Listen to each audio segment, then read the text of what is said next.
Right, side 2, it's the Tennyson Society, 7-inch record issuing recordings that were made by Alfred Lord Tennyson in the 1880s, some of the earliest recordings and probably the first recordings of a very great poet. Tennyson was an exceptional poet. Made on wax cylinder. He made about something in the order of 20 or 30 recordings, but his grandson stored them in a big house many eons ago, next to a radiator, and mould at the recordings because wax cylinders are a bit like hard soap, and they don't appreciate being left for a long period in a house changing temperature with a radiator next to it, so they unfortunately many of them got eaten and destroyed and were unplayable. A few were saved, and that's what we hear on various recordings. This is really an exceptional record, quite a rare record now, issued in 1969, and gives us pretty much the surviving recordings from Tennyson. There's one or two others as well, but it's really lovely to have this record, and I hope you can enjoy having a listen to it. Not terribly clear, but Tennyson, he was in his very late stages of life. He'd had a stroke, I think, when he actually recorded this. Recording into wax cylinder, there's quite a technique to it. It's not like recording into a microphone. You have to speak into a big sort of cone, and you have to sort of modulate your voice to make the needle that actually made the recording onto the wax cylinder actually work. You had to there's a bit of a technique to it. You had to speak at a certain volume in a certain way so that the thing would vibrate and record onto the wax cylinder.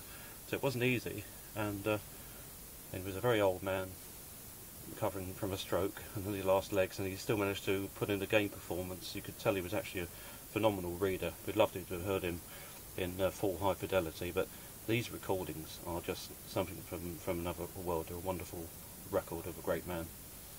So here goes side 2.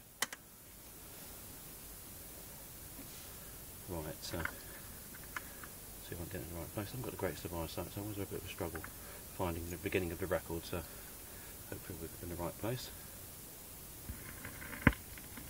There we go. Charge of the Heavy Brigade, read by Alfred Lord Tennyson, up to the line, lost one and all were the words uttered in our dismay. House the hills, house the hills, house the Russian, house the horsemen drilled to the valley, dead, for scarlet and scarlet 300 were riding by with the fight of the Russian lances or rose in his sight. And he called, let will to life, they will to obey. And he looked at the host of his horses, he knew not why, and he turned on found to give out his trumpet or sound. To the charge and he rode on ahead, and he waved his blade to the gallant 300 who swore he would never die. How? Up the hill, up the hill, up the hill, followed the Heavy Brigade. The trumpet began to charge, and the fight of the fight. Thousands of horsemen are gathered there on the height, with a wing pushed out to the left and a wing to the right. A foe shall escape it. But he dashed up alone through the great glorious noble men, swayed his sabre and held his own like an Englishman there and then. All in a moment followed with force, 3 that were next in their fiery course, wedged themselves in between horse and horse, fought for their lives in the narrow gap they had made, all and down, but up the hill, down to the Heavy Brigade. Fell like a cannon shot, burst like a thunderbolt, crashed like a hurricane. Broke through the mass from below, drove through the midst of the foe, plunged up and down to and fro, rolled, flashing blow upon blow. Brave in the skillets and greys, whirling their sabres in classes of light. And some of us all in amaze were helpless and away from the fighters were only standing at gaze, when the dark muffled Russian crowd folded its wings from the left and the right, and followed them around like a cloud. All mad for the charge of the battle will we, when our own good record stands in sight like drops of blood in the dark. And we turned to each other whispering all dismayed, or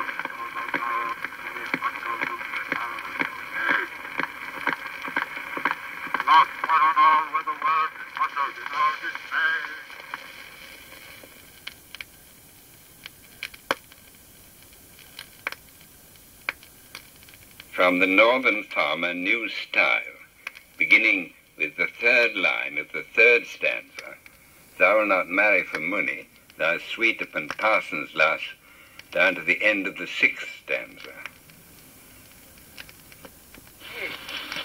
Thou wilt not marry for money, thou sweet upon parson's lass. No, thou wilt marry for love, and we fought on the sixth stanza. Here just a day go by, can't there. I was ringing the bell. She made up notice. Was full still, there was a money for. What? Was got up. What was it? Stop. Look, she's booked. That's coming. I knows what next to the pub. Wasn't I class for the lasses this time when I was a lad? But I know the crackers and the doctors in this. You want thou marry for money? It's sure what money is. What I what the need for something.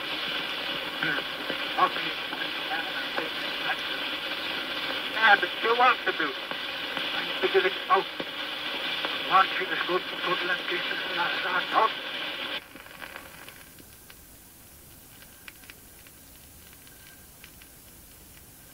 The last stanza of Come Into the Garden Mode. She's sunning my own, my sweet good it ever, so where you glad my heart would hear her and beg to her house in a nurse's bed. I just stood here and begged that I laid for a century dead, would start up to tremble under her feet and blossom in blossom.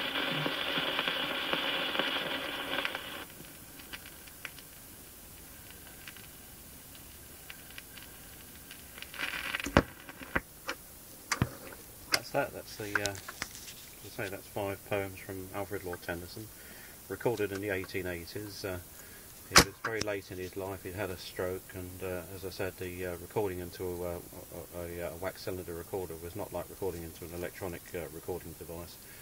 There was a technique involved that involved being loud enough at certain points to make the impression on the wax cylinder, and you know, soft enough at other points to not cause distortion. So it was quite a difficult thing to do, and basically bellowing into a big cone and getting the right volume to make the recording. There's a lot of thumping and bumping, and there's been a lot of speculation about. Usually, it's the charge of the Light Brigade that's been popularly broadcast and put up on the internet and put on various CD collections and stuff, and a lot of speculation about the bump that he was tapping on the counter, but it's more like you can hear it from the other recordings. It was defects on the wax cylinder, either caused through the deterioration that had taken place or the recording process itself. We're talking about this is the really beginning of the recording age, and Tennyson was by far the greatest poet recorded at that time, and it'd be hard to find a greater poet than Tennyson in this day and age. He was just, I think it was incredible. His favourite poem was Crossing the Bar. That was his favourite poem. He said later in life, one of his later poems. And Edison liked to record British people because apparently it was easier with a copyright in America. If he recorded Americans, he had to pay them all sorts of fees and stuff. If he recorded in the UK, he didn't have that problem, so he had an agent, Colonel, can't remember what his name is now, I think he was an American, based in London, and he approached all sorts of people. They even approached Queen Victoria, but she said, "I am not amused. I don't think that would be a good idea to be recorded." That's what she thought, I don't know if she said that or not, but so yeah, it was such a new idea that a lot of people thought it was a bit freaky, being recorded and below their dignity. But it was always kind of important people that were interested. They was interested in getting down on wax cylinder. So what a piece of magic, eh? Lovely to have this 7-inch record. It was issued by the Tennyson Society in 1969. Thanks for watching. Bye for now.